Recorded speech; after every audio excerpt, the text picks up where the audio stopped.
Geekazine and Geek Smack is a proud member of the Tech Podcast Network over at techpodcast.com.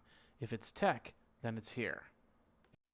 Ladies and gentlemen, boys and girls, children of all ages, I just got to pop this in to make sure I sound good. Okay, my name is Jeffrey Powers. Thanks a lot for coming to Geek Smack, the show where we smack the geek out of you like Delta Airlines will smack the geek out of gas. We're going to talk about that. Our main subject is Hulu, and their changes could be coming up. Of course, we're going to talk about Dig. We're going to talk about all that other stuff. We're going to do it. We're going to do it now. But first of all, we're brought to you by our friends over at Roku. There we go. Roku. Stop dreaming, start streaming. Go over to geekazine.com/Roku to find out how you can get this great package. Over at Stitcher, go over to stitcher.com/geek. You could win yourself $100. Our friends over at GoToMeeting, try it free for 30 days. And I'm going to show you how to do that. And then, of course, Telestream, where all this video, we're making this happen using Telestream and Wirecast. Ladies and gentlemen, let's get into Geek Smack for this week.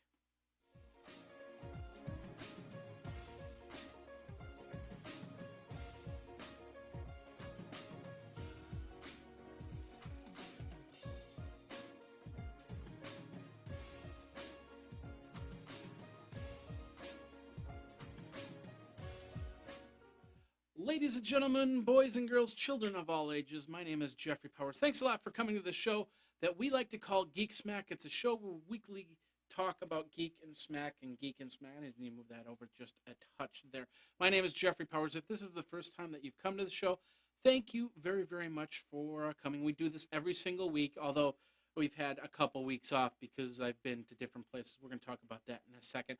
But if this is the first time that you've come to the show, thank you very much. Got to pause. That's kind of weird. Anyway, of course, if you've been a long time viewer, subscriber, thanks for coming back. Welcome back. Your dreams were your ticket out. At least that's what I get told. All right, we got a lot of great news, but first of all, I got to do a couple things here. First of all, I've been away for 2 weeks. Went to San Francisco, went to Boise, Idaho, got a ton of great video. And of course, that's all going up as we go along here. So check it out. Demo, we had a lot of video there. We had the Ford Drive with the Ford Escape. We had HP, and I've got some video that I've got to come up there. So, and as we do normally, I've got badges. This one was for Master of the Cloud with HP, that one right there. And then, of course, the demo press badge right there. That's demo. And, of course, we put that into the wall of press badges. And I'm going to do that right now. There we go. Of course, it joins South by Southwest, CES, and a whole bunch of other great events. So I'm glad to have entered that into there. Couple of house cleaning notes. Now, first of all, I was supposed to go to CTIA next week, but it turns out I'm going to Houston for another event. Also means that we won't have a show next week. So sorry about that. Maybe when I get back on Wednesday. Maybe I'll do a late show at that point.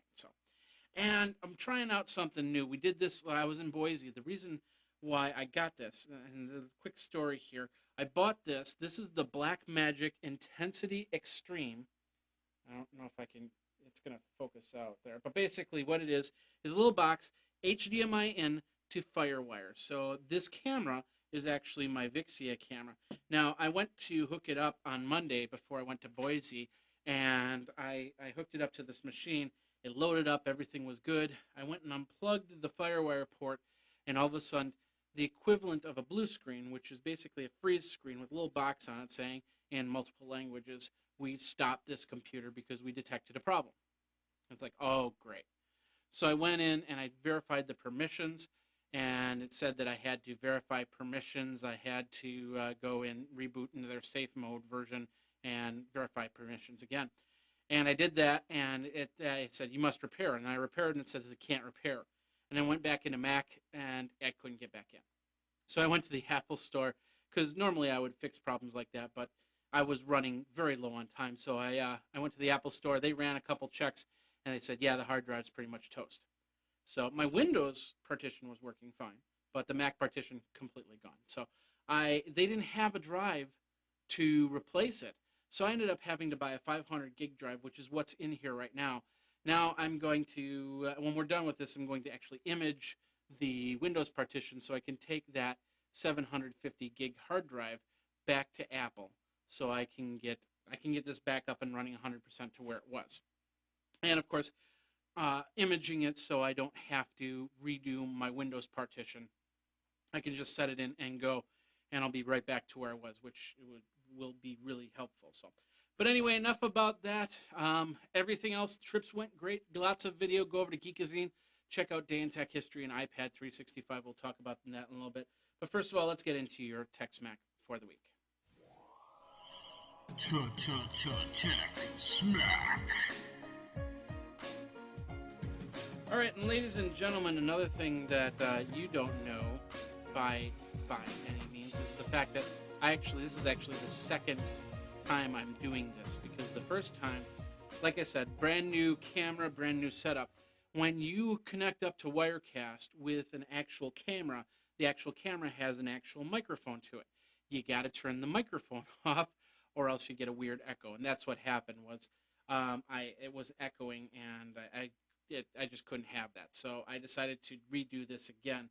And the second time around, like I said, it looks like it's doing some sort of skip. You know, this should be more fluid if I do this. And it just kind of feels like it's stopping for a little bit. But anyway, enough about that. Let's get into your tech for the week, because we're not going to stop this time. The audio version, actually, you'll hear it in the audio version if you listen to the audio. But yeah, we'll go from there. So anyway, let's start over on MSNBC.com. Facebook has now added the organ donation option to your profile. So now, instead of saying if you're single or married, you can say, hey, yeah, I'm an organ donor. I don't know. It might be a good thing to have. It's kind of cool. It's a little status, you know. It's not in your wallet, a little orange sticker on your card, so people will know you're an organ donor. I'm not sure if I'll add that to my Facebook profile. Do people need to know it? I don't know. It's not like the paramedics are going to check your Facebook status to see if you're an organ donor. I don't know. What would you do? Are you going to add this little caveat to your Facebook? Let me know. Twitter me at Geekazine. Of course, geekazine@gmail.com. Let's put that here. There we go. Geekazine@gmail.com and Twitter Geekazine. Of course, you can always call the hotline, 608-205-4378.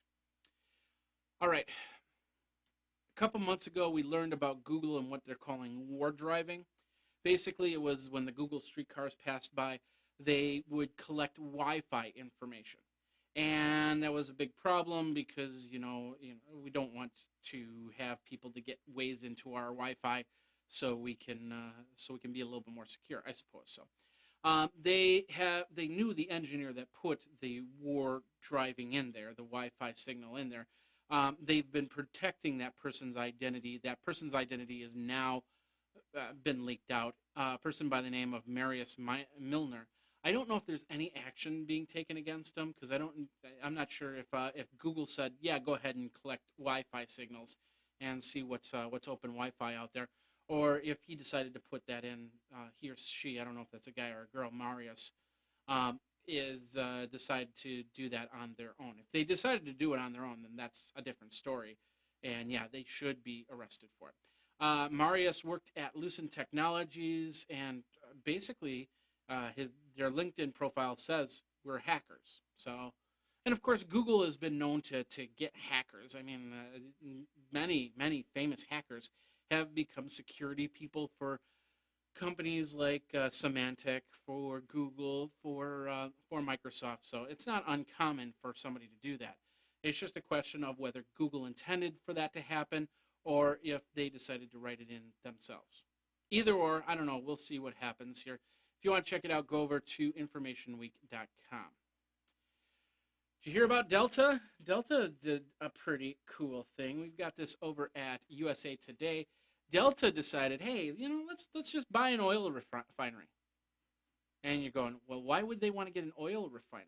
Well, they cut out the middleman so they can fuel their jets a little bit better. A barrel, I don't know if you understand how the barrel of oil works, but out of the barrel of oil, I think it's like there's a percentage that is jet fuel. There's a percentage that you can make into gasoline. And then there's a percentage you make into refined oil. for like viscosity type oil, so you can put it into your car and stuff like that. Now they're going to need all of them. I mean, they're going to need the jet fuel for the planes. They're going to need the gasoline for any type of vehicle, like maybe some of the vehicles that transport around at the airports. And then, of course, they're going to need the oil for any type of vehicle that needs oil. So it's actually not a bad idea. They bought it for 150 million, which was pretty cheap. They're going to put another 100 million into it. So within the next 2 years, they will have their own production of jet fuel. Now, hopefully, there's not going to be any problems with it. I'm crossing my fingers. There's not going to be any problems with it, because oil refineries will close if there is a problem. If there's a possibility that there could be an explosion or a fire.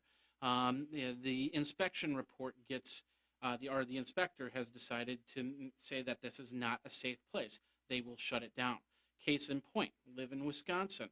We had a refinery down in Illinois. It's been shut for a couple of years because I believe of an inspection that didn't get passed. So we had, for a little while, we actually had a little bit above average gas prices than the rest of the country. I think that refinery is now open, so we're kind of average to the United States. So Delta has one refinery. If that refinery has to close for a couple of years, that could cause a problem. That's the only thing that I could foresee. Now, whether this changes your rates for flying, that's a different story. But they're projecting about a $10 difference as opposed to actually getting jet fuel from somewhere else. And of course, if they produce more, then they can actually sell it to other airlines and other people. Of course, if they have too much gas, then they can sell it to a gas station. So there's a lot of good on this, but there's a possibility that this could go awry. And if this goes awry, Delta is going to be in deep. And that's just one thing to watch out for. We're going to keep an eye on it. Of course, if you want to read more on that, go over to usatoday.com. Pretty interesting, huh? All right, check this out. This is over on slashgear.com. I'm not in frame. There I go. It's over at slashgear.com. Basically, some pictures surfaced of the next MacBook Pro, and they're saying that the optical drive, the CD-ROM drive, is going to be removed from the laptop. There, as you can see, it looks like a little bit bigger battery, and it looks like we've got a hard drive, we've got an SSD drive in there. Although I've been thinking about it, it's like, why do they, like, for instance, okay, this is the OWC drive that I've had for a couple months here. Let's just bring this out. Okay, so this is like a regular laptop drive, but really the insides could be condensed even more. So this 2.5-inch drive could actually be 1 inch, 1.5 inches. So why don't they do that with the next MacBook Pro? Why are they giving so much space for hard drives? Is it going to be an option where you can have an SSD drive and a hard drive, or maybe one hard drive, or maybe 2 hard drives? I don't know. But it's pretty interesting stuff. And of course, I still actually do use the optical drive.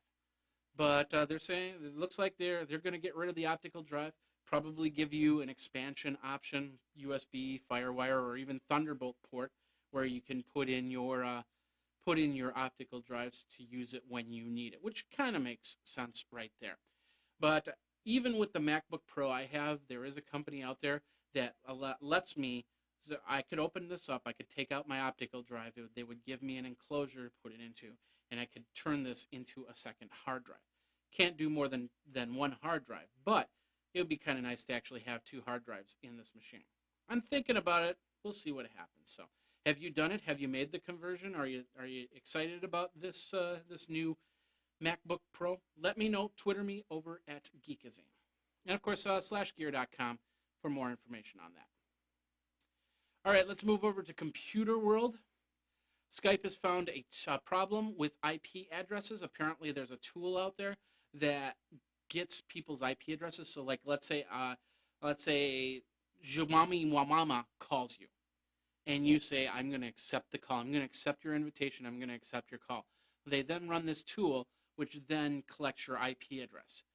Now, it can be bad. It can be good. It can be okay if you have the right protection in there. But if you leave your computer on 24/7, they might be able to get into your machine.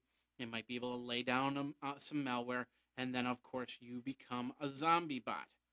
where you basically making other people money. So check it out. IDG. You should never leave your computer on 24/7. We years ago we had that debate. Leave your computer on, turn your computer off. How much power does it save? The reality is, it's not as much about power, it's about security. Turn your computer off, at least put it into a sleep mode. Or put it into a hibernation mode that doesn't wake up when somebody makes a call from the internet, unless you have the right software to do that. Like, for instance, go to my PC, perfect example. So those are just things that you should be concerned about. Never leave your computer on 24/7. I never, I tell people not to do that. So anyway, before we continue forward, I want to let you know we are brought to you by our friends over at GoToMeeting. GoToMeeting is the best way to meet smart, meet easy. Don't have to drive to them. They don't have to drive to you. And the beautiful thing about it is not only can you use your PC, not only can you use your Mac, but you can also use that blasted iPad you paid $500 for. With the HD faces, you can see them, they can see you. You can't start a meeting on iPad. You got to start it on PC or Mac. PC or Mac. You can't see my PC, but it's over here. Or Mac. And then you can join in on the iPad. So let's say you set up a meeting, but your sales guy has to go on site, or the boss has an emergency at home. The kid gets sick or something like that. You can still hold the meeting. They connect up on Wi-Fi. You run a GoToMeeting session from the boardroom, and they can participate. You can even see their face. So if they look concerned, you go, "Hey, boss, what's the problem? Should we fix something?" And they get a more successful meeting done. And you don't have to reschedule, and that's the cool thing. It's really cool. Check it out. All you have to do is go over to GoToMeeting.com to put it into your business toolbox. You see that Try It Free Now button? You click on that. It takes you to the next page. You put in the information. And it's a $49 value right there for free. By all you had to do is type in the word podcast. Podcast will get you 30 days of this great software. Just podcast, PODCAST. And of course, you will get this great software for 30 days. Make as much money as you can off of these meetings, and then of course the yearly price will be well worth it. So check it out over at GoToMeeting. All right, let's get back in here. We talked about Skype. Let's go over to VentureBeat. Dig, there's rumors out there that Dig is in acquisition talks with Washington Post, which might mean that Dig is pretty much seeing its days. Now, I talked with somebody about it earlier today, and it kind of makes sense. Dig is kind of on its way out, so before they lose their big amount of users, they want to take it. Somebody wants to buy it, so they can import those users and put some new life into it. So it makes sense for Washington Post to actually acquire Dig. They can acquire a lot of talent before that talent decides to leave the pool, and of course before the users decide to leave the site as well. So haven't heard anything on it. See any progress on it? We'll keep you abreast of that situation. But if you want to read more on that, go over to VentureBeat.com. And of course, everything is over at Geekazine. We've got full show notes over at Geekazine.com. Subscribe to the show notes over at Geekazine. You'll see it from there. All right, let's move on here. Now, I'm a big proponent of Kickstarter. Very big proponent. I love it. It's a great system. But I've talked about this before. There are ways you can game the system. The biggest thing that I've always said was, I could start a Kickstarter. And I could ask for $100,000, and you could give me $100,000 as long as I give you what you were expecting from your donation. Like, for instance, at the $10 level, you get a bumper sticker or something like that. As long as I gave that bumper sticker to you, everything is fine. But there was a lot of, I'm not held accountable for actually putting the project together. I could just completely disappear. That's what we're going to talk about right here. This is over at betabeat.com. And I want to do this one, sorry. Okay, this is over at betabeat.com. Basically, they found this Kickstarter project called Mythic, the story of gods and men. And it looked good, and they actually got some people going after it. They wanted to support it. All of a sudden, they found out that it looked weird. And they went and looked back, and they found another project, another Kickstarter project that looked exactly the same, word for word, picture for picture. There was no office in wherever the Schenectady or whatever it was. There was no product here. It looked like a false Kickstarter. So the company actually, I guess the creators ended the Kickstarter. They said so basically there's a lot of concern on it. So the bottom line is that the video game campaign was completely plagiarized, and so they took it down because they don't want to they want to get money for their Kickstarter project. But the big thing is this: there's going to be Kickstarters out there that are going to try and get your money. There's going to be people trying to game the system. It happens. You just have to be smart. Watch for the Kickstarters that are actually making some headway, that people are talking about. Those are the Kickstarters you want to invest in.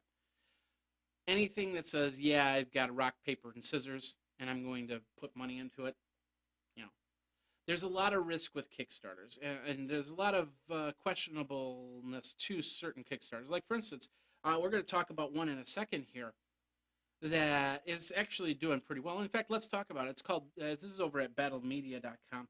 This is the Pebble wristwatch, and this is something that has been gaining some really big traction on Kickstarter.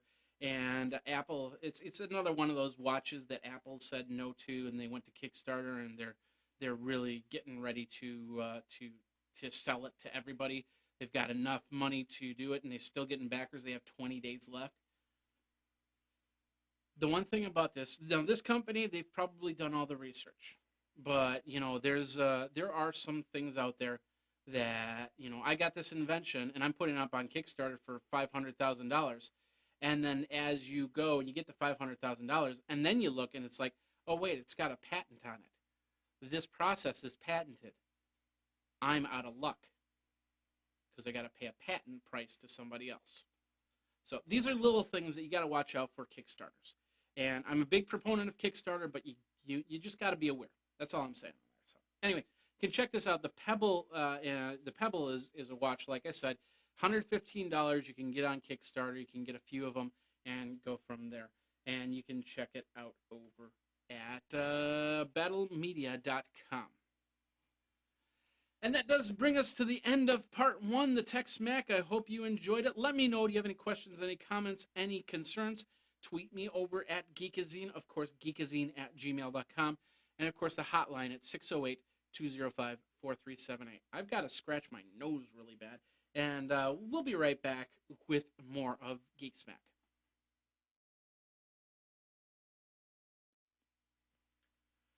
Stop dreaming, start streaming. It's the Roku. It's the #1 box of fun, as they call it.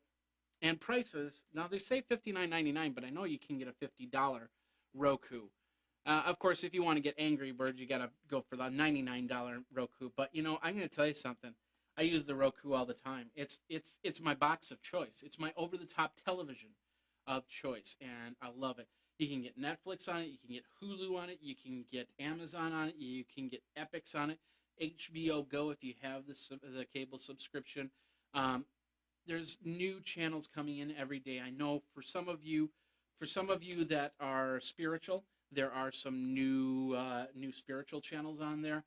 There's TV from other countries on there now. There's a whole bunch of stuff.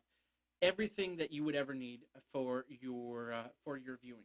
So check it out. It's over at Roku.com. If you go over to Geekazine.com/Roku, of course, that helps Geekazine out. So please do that. Geekazine.com/Roku. Get yourself an over-the-top television device in Roku.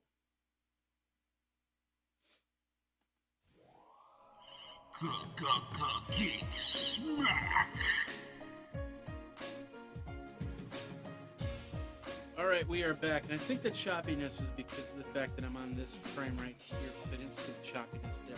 Anyway, really doesn't matter because the drive is going to be taken out and another drive is going to be put in. I'm going to have to reload everything anyway. Anyway, how you doing? Welcome to the second half of Geek Smack, where we talk geek and smack, and we do it right now. We're going to start over at Ars Technica for all you TSA geeks or flying geeks. There's an application came out this week that basically lets you complain if there's a problem with the TSA agent when you go through security. Now, this is brought on by the TSA. It's the Transportation Security Administration themselves. So I'm going to tell you something. I think that this is a way for them to kind of hopefully make sure that people don't start Facebooking or tweeting about TSA agents.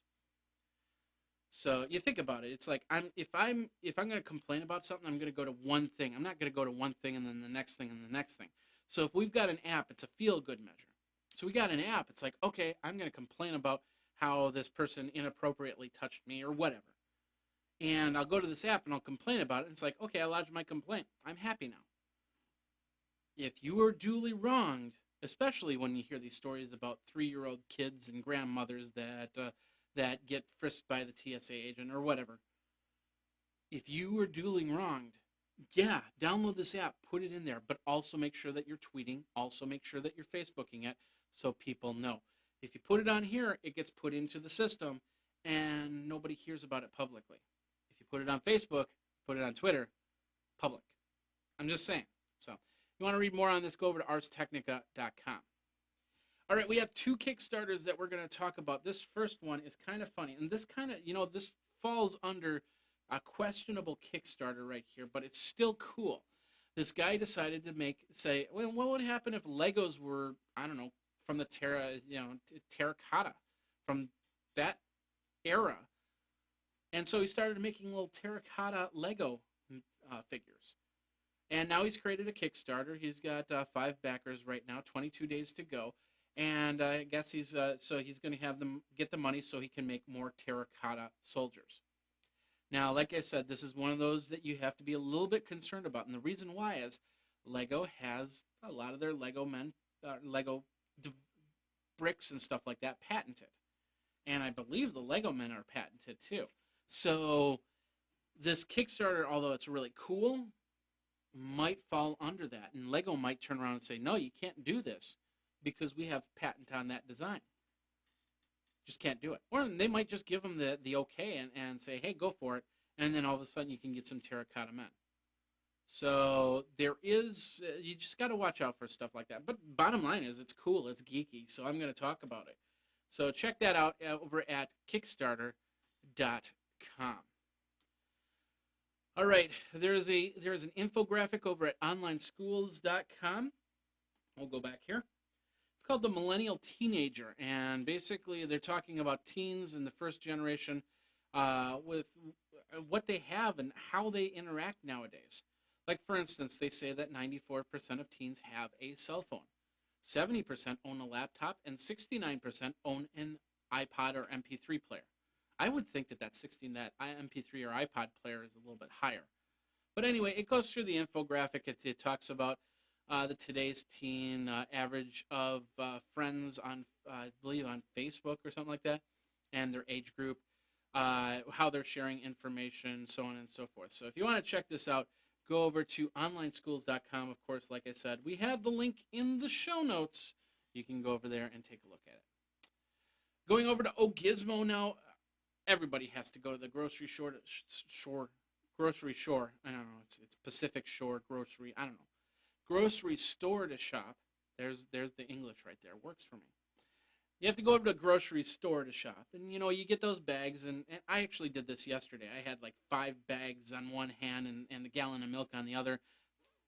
Fledging for my keys to get to the door. And then I put the gallon of milk. So I have all this stuff in one hand while I'm trying to unlock the door. And, of course, these plastic bags are pretty sturdy. Yeah, I trust them a little bit more than I would a paper bag. But, I want to have something that's going to feel a little bit better because those little plastic bags kind of cut in your fingers after a while. Well, that's what this is. It's called the One Trip Grip Grocery Bag Holder. And like I said, this is over at Gizmo. And basically what it is a little handle that you push down on the button, I believe. That's how that works. And then, of course, you put the bags on there, and then you bring them out, and you put them in the car, and, of course, you take it back in the house. The only problem is you got to remember to take that little device and put it back into the car, so when you're grocery shopping the next time, you have that little device. So, anyway, if you want to check that out, it's over at ogizmo.com. All right, going from there, we are over at close that out. There we go. We're over at lostinasupermarket.com, going from one supermarket to another. Superhero Masquerade portraits. And basically what they are pictures of superheroes if they were from the, I don't know, the 1900s, 1800s, stuff like that. Like, for instance, this one right here. I haven't figured out who that is. It's like a Voltron or something like that. But they're called it's the Marvellini brothers of Milan are creating this this new type of art. They've got some other ones here, like for instance, let's show Spider-Man right here. You got Spider-Man, and of course you got Batman, and you got Wolverine, so on and so forth. So pretty cool pictures. You can check it out. It's over at lostinasupermarket.com. All right, one more here, and this is the other Kickstarter project. It's actually been, you probably saw it on CNN. You probably saw it last night. I was reading about it. This is really cool. Yeah, we've got bras. Got your bras right here. This is what's called the Joey bra, and they said Joey is actually a small kangaroo, or a baby kangaroo, which is why they called it the Joey bra. The idea is that women don't want to take their purses with them, and they want to have their cell phones, and they want to have, yeah, this is flashing in and out. Sorry about that. They want to have their cell phones and credit cards, so on and so forth. So this bra has a pocket right underneath the shoulder, right underneath your armpit, where you can put in your cell phone, where you can put in your credit card. I know a lot of women that put money like right here. And of course, if you're dancing, the chance of that coming out is very possible. So you can put your credit cards right here, and it doesn't cause any extra bulges, I suppose, depending on what you put into the Joey bra. I mean, if you put in a phone that's like that big, yeah, there's going to be a bulge. Happens. So, but pretty cool stuff. They've got 6,135 backers. I haven't refreshed the screen since this morning, so let's see if that. Yeah, they have 147 backers, and they're looking for a $4,000 goal, and they've pretty much achieved it. They're at 6,500. So if you need to get yourself a Joey bra, I think, let's see, you can get one Joey bra for $30 or more. So check that out over at Kickstarter.com. That does bring us to the end of the Geek section. We're going to get you into the main section, Hulu, and what they're planning to do. Are they going to go into the cable-walled garden, or are you going to be safe if you decide to stick with Hulu? So we're going to do that, and we'll be right back right after this.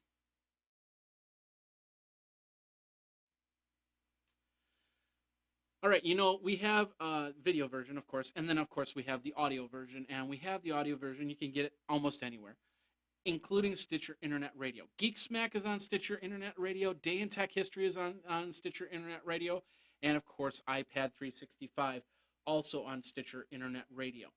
It's a great way for you, your mobile device, whether you have an iPhone, a BlackBerry, a WebOS, or an Android, you can use it and get all your podcasts. And the best part about it, you set up your favorites, so when one podcast is done, it goes right next to the next one. So when Geek Smack is done, it goes into iPad 365. When iPad 365 is done, it goes right into Day in Tech History. That's how cool it is. And you can manage your favorites online. You just basically star them, or through your mobile device. Like I said, iOS, Android, BlackBerry, and WebOS. Now, if you want to download the app, all you have to do is go over to Stitcher.com/geek. Stitcher.com/geek. Enter in your email address, and then you will be registered. Download the application. You'll be registered for to win $100. Of course, brand new month, so they're going to have a brand new contest. So download it now. Get the audio. Get Geek Smack. And, of course, check it out over at Stitcher Internet Radio.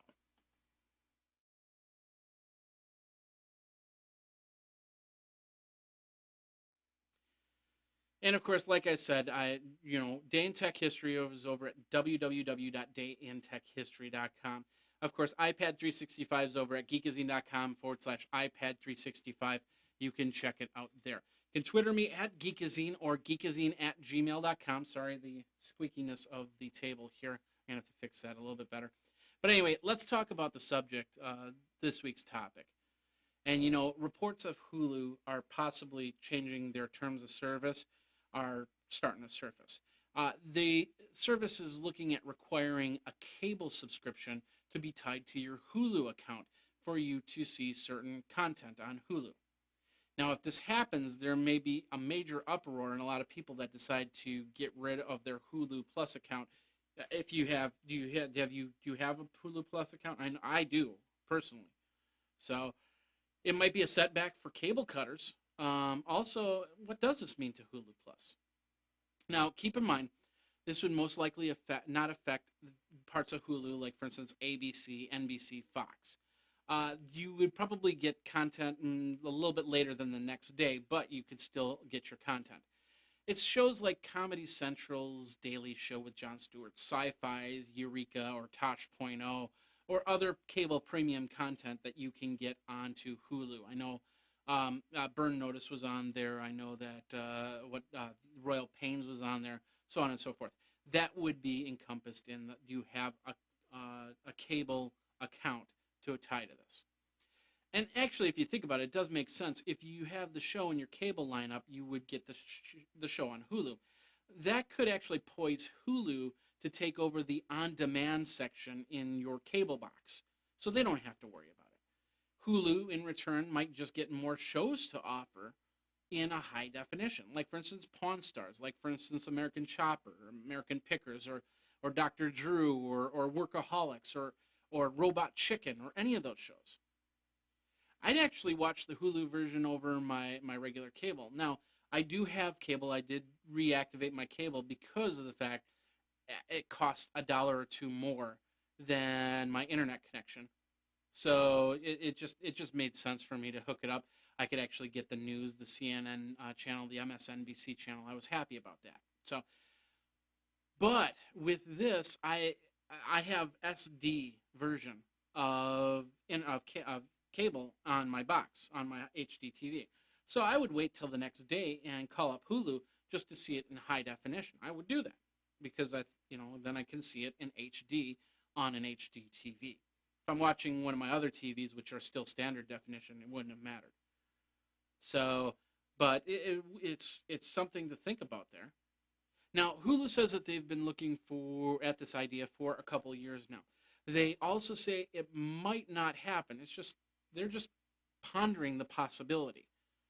However, if cable channels start to pressure Hulu, you might see this come to some sort of reality. There could still be a free part of Hulu. Like I said, NBC, ABC, you could probably still check out Glee and Smash and Modern Family and all those others on the free side. But if you wanted to watch a new episode of something on cable, you would probably have to get a cable subscription. And then again, we might see The Simpsons, new episode of The Simpsons 4 weeks later on the PC only. It depends on what Hulu can do. And they could easily do it. They could easily take one show and just say, okay, you need a cable subscription for this one show, this one channel. And you can only watch it on the PC. You can only watch it here or here. And it'll come 2-3 weeks later. It's one of those things I've been waiting for anyway. Starz did it for a while. I was waiting for Showtime to do it, or HBO to do it, where instead of getting the cable subscription, you would get it on Hulu, and you'd pay them. I don't know. Do you have a Hulu Plus subscription? Would you cancel it if they did require a cable package to it? Let me know. Twitter me at Geekazine. Of course, geekazine@gmail.com. And once again, the hotline 608-205-4378. All right, ladies and gentlemen, boys and girls, children of all ages, this is the second time and the only other time I'm going to do this. If there's any problems with this, I am not going to, well, maybe. We'll see what happens. So I'll have to watch it before I go. But I hope you like the upgrade because it looks a little bit better. Touch bit choppy, but I can fix that. Check everything out. Like I said, Twitter me at Geekazine. Call the hotline. Go to the show notes. Click on the show notes. Thank you very much for coming to the show. All right, next week, like I said, we will not have a show, maybe a late show. We'll see what happens because I will be in Houston, Texas doing a live event. But we will see you next time, I believe in 2 weeks, when we will have another Geek Smack for you and a lot more news. Thanks a lot for watching. You guys geek out for this week, and we'll see you next time. Take care.